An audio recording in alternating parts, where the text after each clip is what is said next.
يا ماضى العجائب فجئ عونا لك في النوائب كل هم وغم سينجلي بعنايتك يا علي يا علي يا علي كل هم وغم سينجلي. أعوذ بالله من الشيطان الرجيم. بسم الله الرحمن الرحيم. وبه nasta'in. Pemirsa ICC Jakarta yang saya muliakan, al-ikhwan wal akhwat, assalamualaikum warahmatullahi wabarakatuh. Alhamdulillahirabbil alamin, wassalatu wassalamu ala sayyidil mursalin, habibina wa qurrati a'yunina abil qasimil mustafa Muhammad wa ala alihi at-tayyibin at-tahirin wa ashabihi al-mayamin. Qala Allah Ta'ala fi kitabihil karim, a'udzu billahi minasyaitonir rajim, wa minan nasi man yaqulu amanna billahi wa bil yawmil akhir wa ma hum bimu'minin. Sadaqallahul aliyul azim. Puji syukur kepada Allah Subhanahu wa taala atas segala karunia dan nikmat Allah kepada kita semua. Alhamdulillah, pada kesempatan kali ini melanjutkan episode sebelumnya dengan tema Al-Quran dan manusia. Dan Al-Quran membagi manusia menjadi 3 golongan. Yang pertama muttaqin, yaitu orang-orang yang bertakwa kepada Allah Subhanahu wa taala. Yang kedua golongan kafirin, orang-orang yang kufur, yang mengingkari kebenaran Al-Quran, yang mengingkari kebenaran Rasulullah sallallahu alaihi wa alihi, yang mengingkari Allah Subhanahu wa taala. Dan pengingkaran mereka disebabkan, sebagaimana penjelasan Ayatullah Syekh Muhsin Qaraati, disebabkan oleh buruk sangka dan juga keras kepala, bersikap keras, menolak secara spontan terhadap apa yang disampaikan oleh Al-Quran, di dalam Al-Quran. Kemudian yang ketiga yang ingin disampaikan pada kesempatan kali ini, yaitu golongan orang-orang yang munafik. Bahwa yang munafik adalah orang yang bermuka dua, orang yang memiliki dua wajah, menampakkan keimanan di hadapan orang-orang yang beriman. Kalau di zaman Rasulullah, di hadapan Rasulullah sallallahu alaihi wa alihi, itu mengaku beriman kepadanya, tetapi di belakang Rasulullah sallallahu alaihi wa alihi mereka mengatakan, sebagaimana ayat berikutnya yang saya baca tadi, itu mereka mengatakan kepada kawan-kawan mereka, mereka hanyalah memperolok-olok, tidak ada keimanan di dalam hati mereka, mereka hanya pura-pura. Baik, mari kita baca ayat-ayat mengenai kaum munafik ini. Yang pertama, orang-orang yang munafik itu mengatakan amanna billah, kami beriman kepada Allah Subhanahu wa taala, wa bil yaumil akhir, percaya dengan hari akhirat. Tetapi Allah Subhanahu wa taala berfirman, wa ma hum bimu'minin, Jadi mereka ini tidak beriman, tidak percaya kepada Allah, tidak percaya kepada hari akhirat. Mereka hanya mengaku orang sebagai orang-orang yang beriman, padahal tidak. Itu yang pertama.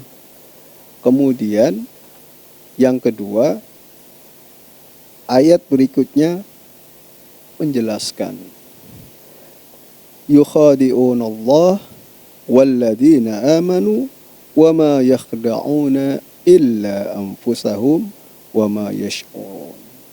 Jadi mereka ini hendak menipu Allah Subhanahu wa taala, hendak menipu orang-orang yang beriman, tetapi sesungguhnya sebenarnya mereka ini sama sekali tidak mampu menipu Allah Subhanahu wa taala. Mereka tidak mampu menipu orang-orang yang beriman, tetapi justru mereka menipu diri mereka sendiri. Jadi mereka tidak sadar bahwa apa yang mereka lakukan, yaitu hendak menipu Allah, itu justru sebaliknya, mereka sedang menipu diri mereka sendiri. Itu yang kedua. Yang ketiga, ayat berikutnya mengatakan fi qulubihim maradun fazadahumullahu marada walahum adzabun alimum bima kanu yakdzibun. Di dalam hati mereka ada penyakit, lalu Allah tambahkan penyakit itu. Dan kelak di hari akhirat nanti, di hari kiamat nanti, azab yang pedih. Azab yang pedih, dan itulah sebagai balasan atas apa yang mereka dustakan. Mereka berdusta, sikap mereka, perkataan mereka itu tidak sesuai dengan hati mereka. Jadi mereka, karena apa demikian?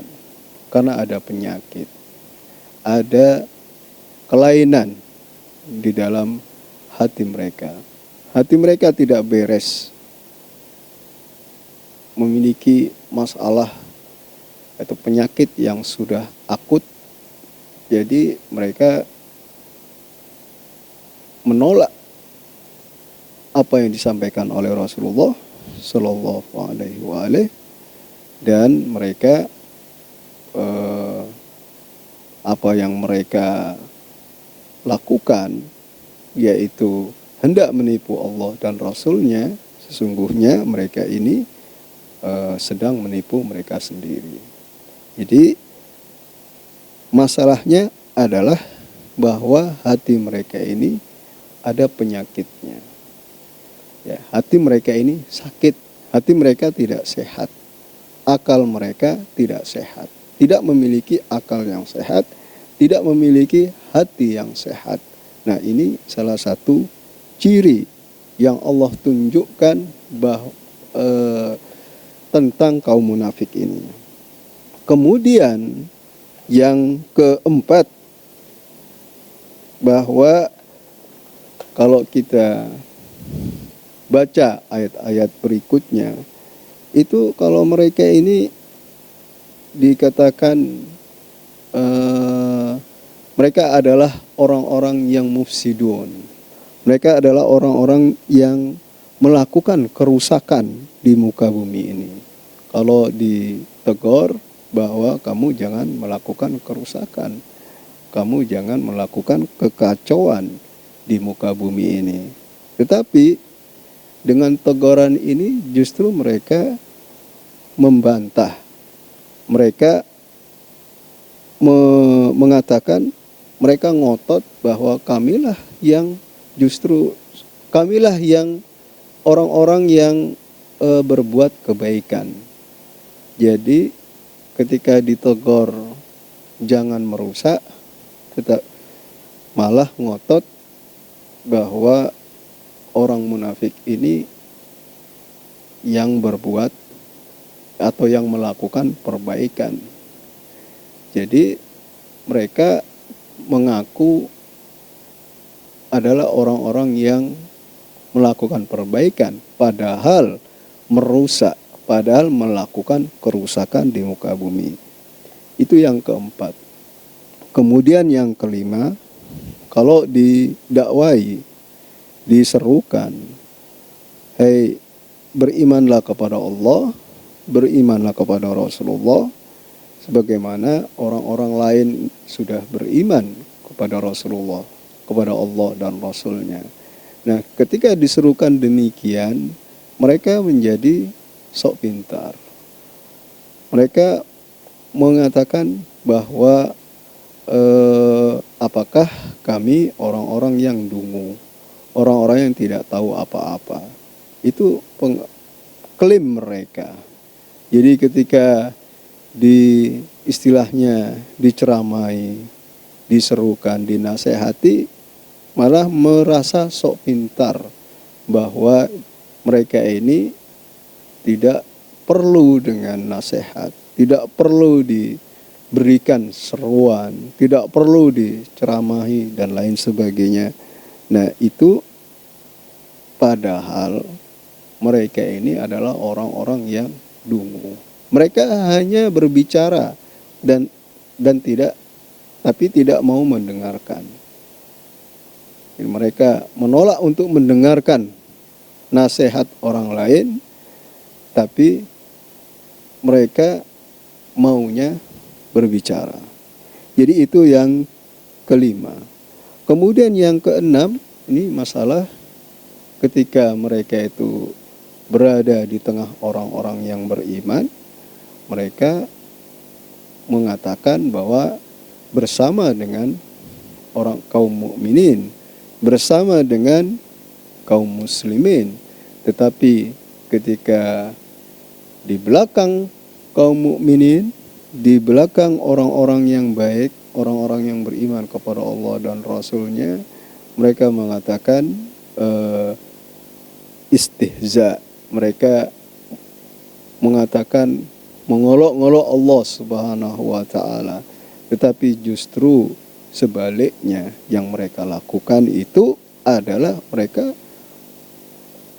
Allah Subhanahu wa taala lah yang memperolok-olok mereka itu. Nah, jadi di dalam surat Al-Baqarah dari ayat ke-8 sampai 15 itu kira-kira menjelaskan tentang golongan ketiga ini, yaitu orang-orang yang munafik. Orang-orang yang menyimpan kekufuran, merahasiakan kekufuran di dalam dirinya, tetapi mengaku, mengklaim beriman kepada Allah dan Rasulnya, mengaku menjadi orang yang beriman, tidak mau ditegur, tidak mau dinasehati, ya, menolak teguran, menolak nasihat. Itu kira-kira di antara ciri khas dari golongan yang ketiga ini, yaitu kaum munafik. Nah, pemirsa ICC Jakarta yang saya muliakan, dari penjelasan atau apa yang telah saya sampaikan di episode-episode sebelumnya yang dapat kita petik, saya ingin menyampaikan dua hal. Mulai dari ayat pertama, ayat kedua sampai ayat 15, bahwa orang-orang yang bertakwa itu, menceritakan tentang orang-orang yang bertakwa itu, pesannya adalah bahwa iman ini tidak lepas daripada amal. Tidak sebatas iman saja, tetapi tidak beramal. Nah, ini tidak bisa demikian. Karena iman itu sebagaimana definisinya al-iqrar bil lisan wa al-i'tiqad bil janan wal iqrar bil lisan wal amal bil arkan. Itu definisi daripada iman, bahwa iman itu adalah pernyataan di lisan, keyakinan di dalam hati, dan juga amal di dalam yang dilakukan dan pengamalan. Kira-kira demikian. Jadi iman itu tidak hanya iman lisan, dan ketika iman itu ada di dalam hati, itu imannya ada pada amal. Amal itu membuktikan atau memperkuat iman yang ada di dalam hati seseorang. Itu yang pertama, pesan yang pertama. Pesan yang kedua, bahwa iman tidak lepas dari amal ini. Pesan yang kedua yang dapat saya angkat di sini, wa mimma razaqnahum yunfikun, dan dari apa yang telah Allah rezekikan kepada orang-orang yang bertakwa itu mengeluarkan infak, berderma. Jadi orang-orang yang bertakwa ini mereka yu'minun, dan kemudian yuqimunas shalah, mendirikan salat, dan juga yunfikun, mengeluarkan infak sebagai bentuk pengamalan dari iman mereka, dari apa yang mereka yakini, yaitu Allah dan Rasulnya. Dan tentunya yang mereka infakkan itu adalah sesuatu yang halal, karena disebutkan di sini razaqnahum, yang Allah rezekikan. Yang bersumber dari Allah itu adalah kebaikan. Yang bersumber dari Allah Subhanahu wa taala itu, yang Allah ridhoi itu adalah kebaikan, sesuatu yang halal. Nah, karena itu infak tidak bisa dikeluarkan, tapi yang diinfakkan itu sesuatu yang haram. Jadi yang dapat saya sampaikan di sini atau mengulang dari episode sebelumnya, mulai dari Al-Quran mengenalkan dirinya sebagai kitab suci yang tiada keraguan di dalamnya, sebagai petunjuk bagi umat manusia, khususnya bagi orang-orang yang bertakwa, adalah kitab yang diturunkan kepada Rasulullah Shallallahu Alaihi Wasallam. Itu yang pertama. Yang kedua, berbicara tentang manusia, bahwa manusia ini terbagi menjadi 3 golongan. Golongan pertama, orang-orang yang bertakwa, yang sifat-sifatnya itu disebutkan di dalam ayat-ayat awal surat Al-Baqarah sampai ayat kelima. Dan ayat kelima mengatakan sebagai penghargaan bagi kaum bertakwa ini, mereka mendapatkan pahala, mendapatkan hidayah dari Allah Subhanahu wa taala, dan mereka adalah orang-orang yang beruntung. Golongan yang kedua adalah orang-orang yang kufur, orang-orang yang menolak karena buruk sangka terhadap apa yang disampaikan oleh Rasulullah Shallallahu Alaihi Wasallam, buruk sangka terhadap apa yang disampaikan oleh Al-Quran, di dalam Al-Quran, dan bersikap keras kepala. Kemudian yang ketiga ialah orang-orang yang munafik, yang menyimpan kekufuran, menampakkan keimanan. Sifat-sifat mereka itu dijelaskan di dalam ayat ke-6 sampai ayat ke-15 atau ayat-ayat berikutnya yang berbicara tentang kaum munafik, bahwa mereka ini mengklaim beriman kepada Allah, kepada Rasulnya, tetapi sesungguhnya mereka ini tidak beriman sama sekali.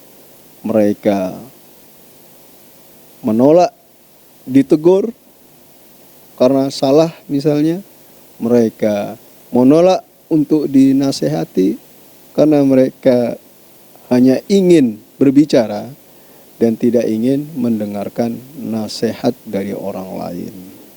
Ini yang bisa saya sampaikan, mudah-mudahan bermanfaat. Insya Allah kita semua dapat menjalani ibadah puasa ini dengan baik. Kita selalu sehat insya Allah dalam lindungan Allah Subhanahu wa Ta'ala, dalam situasi yang mendesak ini, dalam kondisi yang sulit ini. Kita mudah-mudahan dijauhkan dari wabah yang menular ini, dan kita sukses dalam meraih pengampunan Allah Subhanahu wa Ta'ala di bulan yang penuh berkah, rahmah dan maghfirah ini, insyaallah taala. Amin ya rabbal alamin. Wabillahi taufiq wal hidayah wal afu minkum. Wa sallallahu ala Muhammad wa ali Muhammad. Bismillahirrahmanirrahim.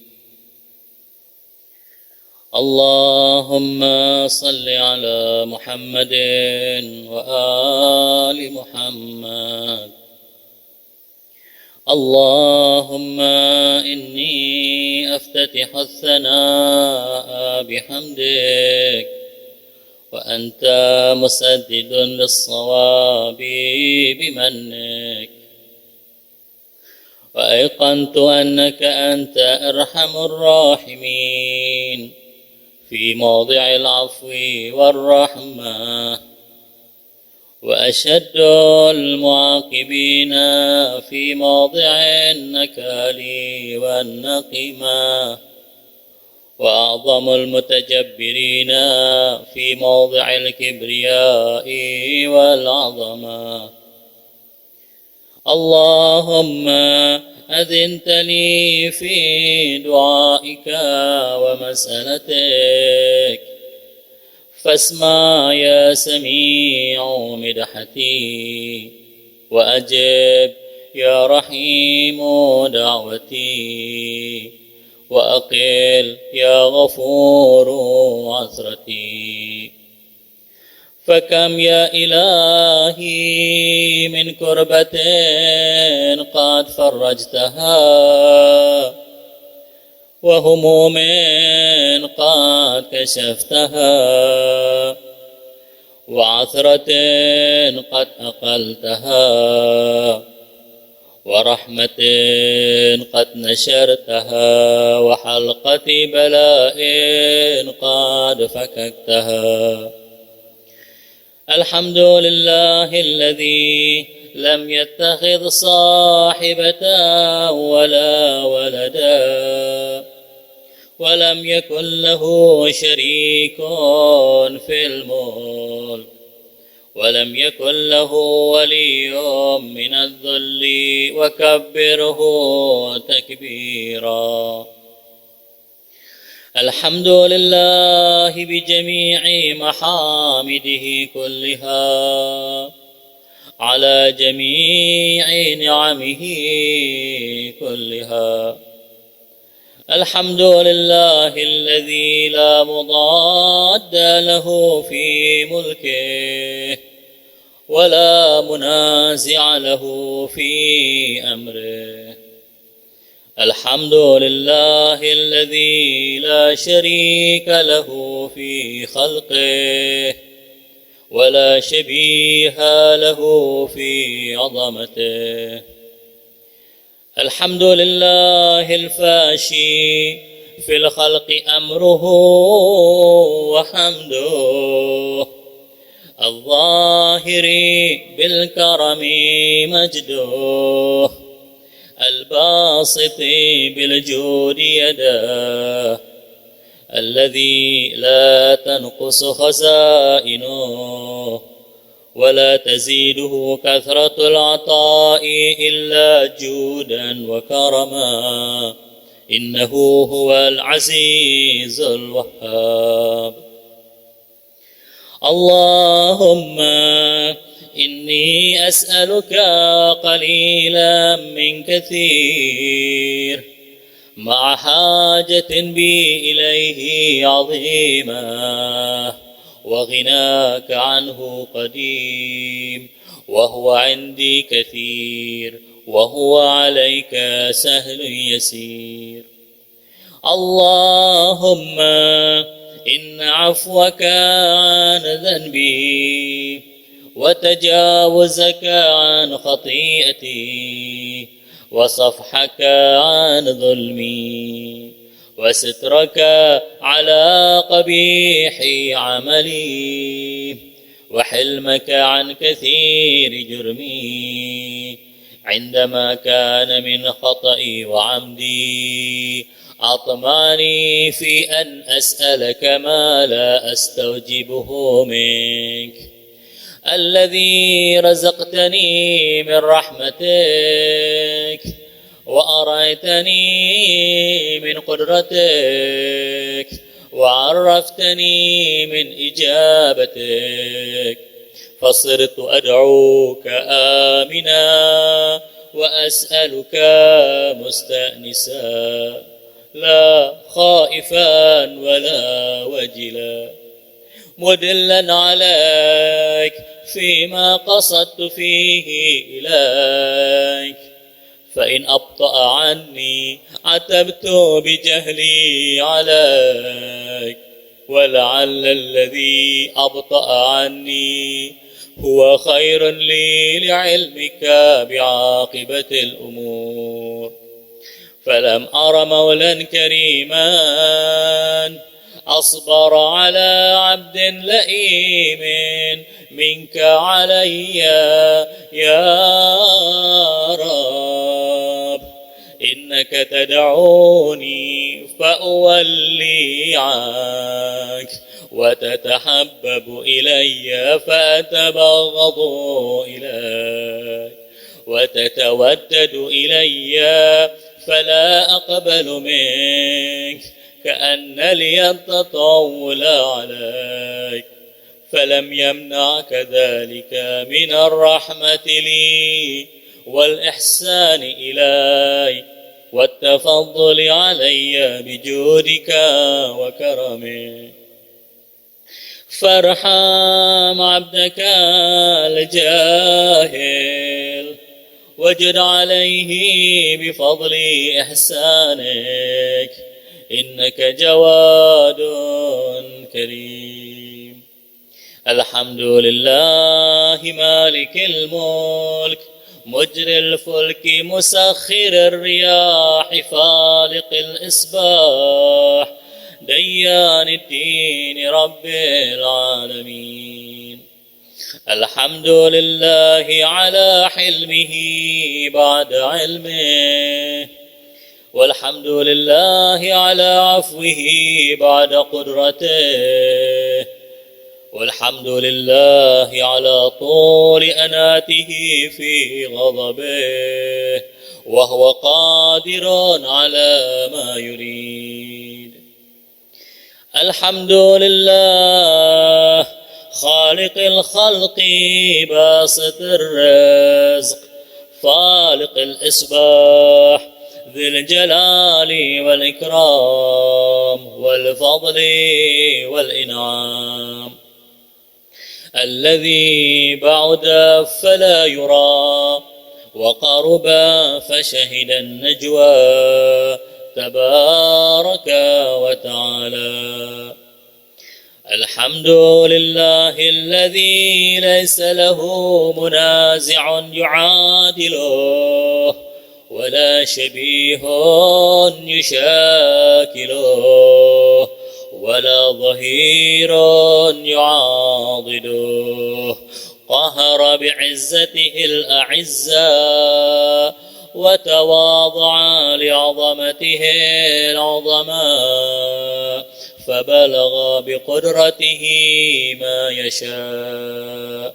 الحمد لله الذي يجيبني حين أناديه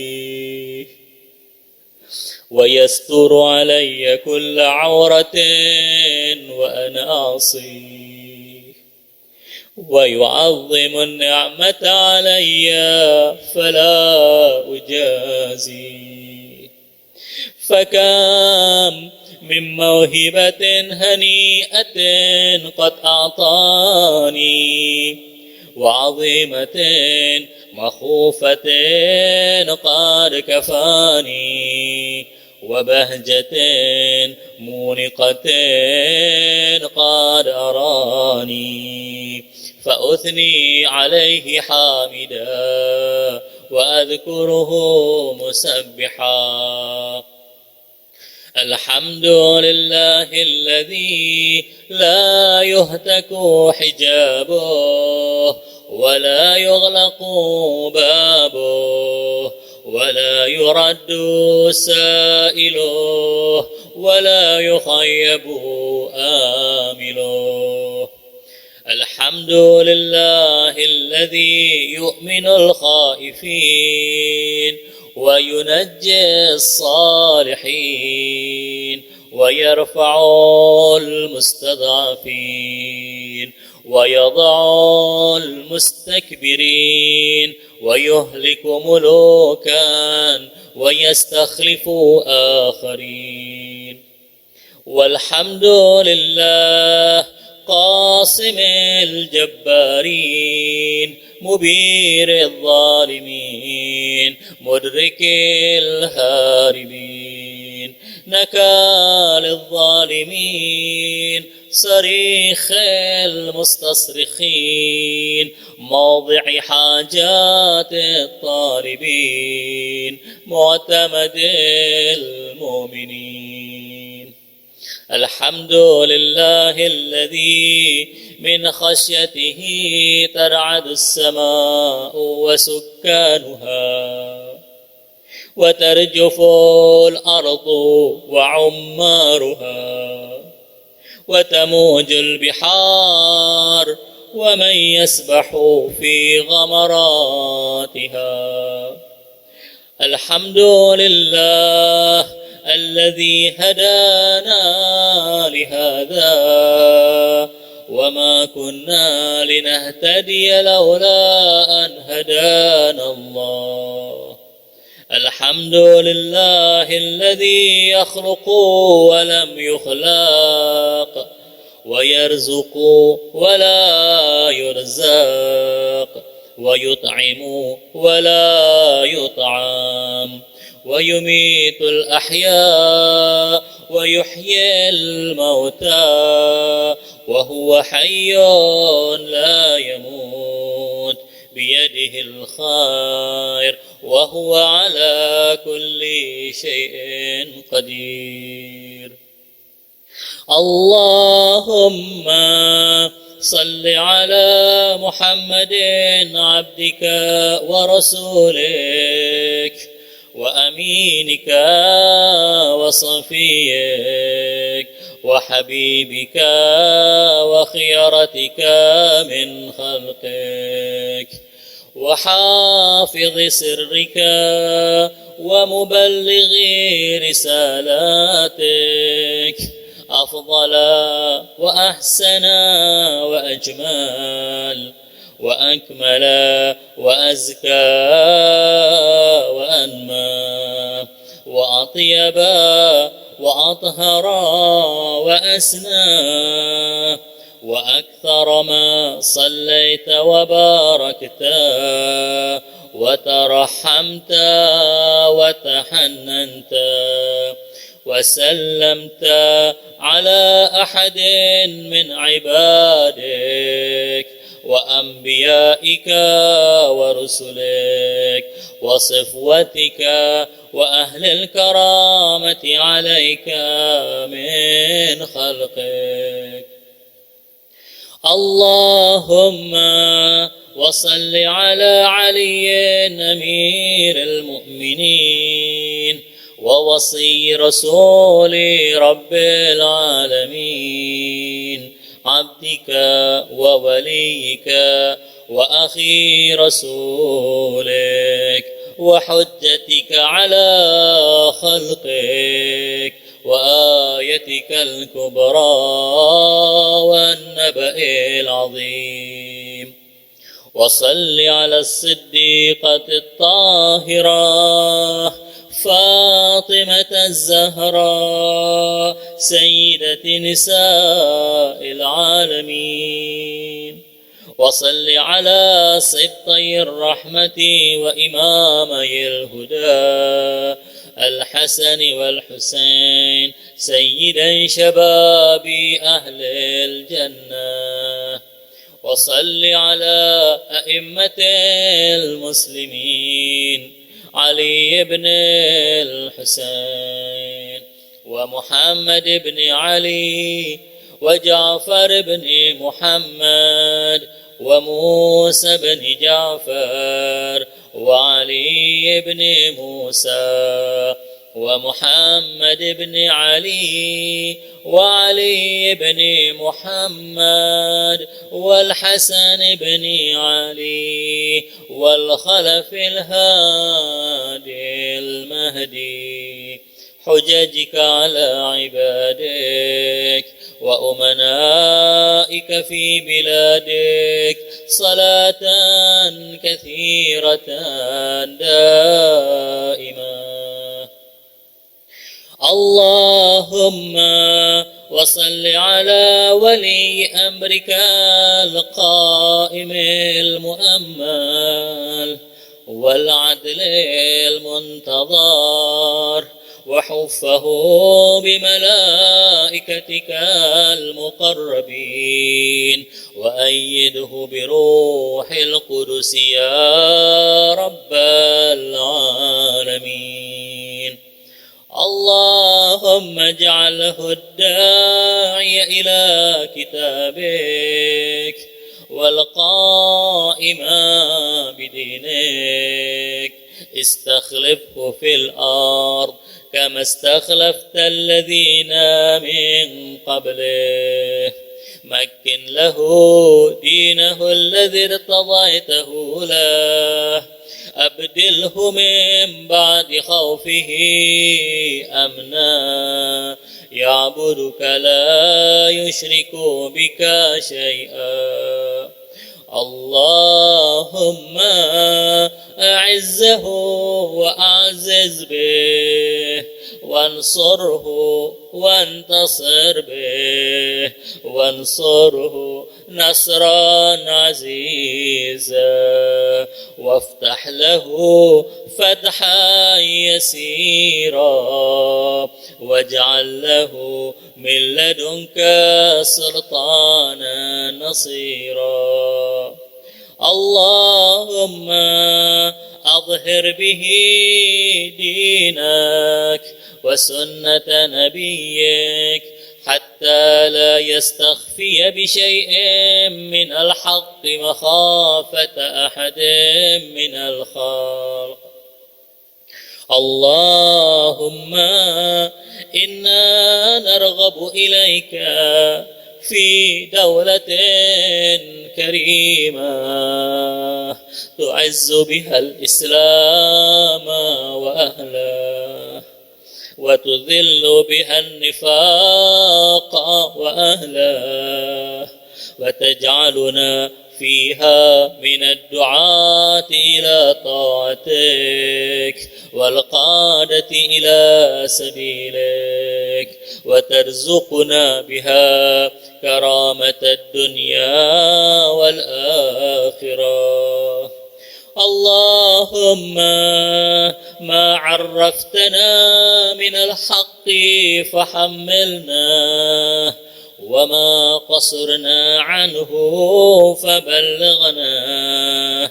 اللهم المم به شعثنا، واشعب به صدعنا، وارتق به فتقنا، وكثر به قلتنا، وأعزز به ذلتنا، وأغني به عائلنا، واقض به عن مغرمنا، واجبر به فقرنا، وسد به خلتنا، ويسر به عسرنا، وبيض به وجوهنا، وفك به أسرنا، وأنجح به طلبتنا، وأنجز به مواعيدنا، واستجب به دعوتنا، وأعطنا به سؤلنا، وبلغنا به من الدنيا والآخرة آمالنا، وأعطنا به فوق رغبتنا. يا خير المسؤولين وأوسع المعطين، اشف به صدورنا، وأذهب به غيظ قلوبنا، واهدنا به لما اختلف فيه من الحق بإذنك، إنك تهدي من تشاء إلى صراط مستقيم. وانصرنا به على عدوك وعدونا، إله الحق. آمين. اللهم إنا نشكو إليك فقد نبينا صلواتك عليه وآله، وغيبة ولينا، وكثرة عدونا، وقلة عددنا، وشدة الفتن بنا، وتظاهر الزمان علينا. فصل على محمد وآله، وأعنا على ذلك بفتح منك تعجله، وبضر تكشفه، ونصر تعزه، وسلطان حق تظهره، ورحمة منك تجللناها، وعافية منك تلبسناها، برحمتك يا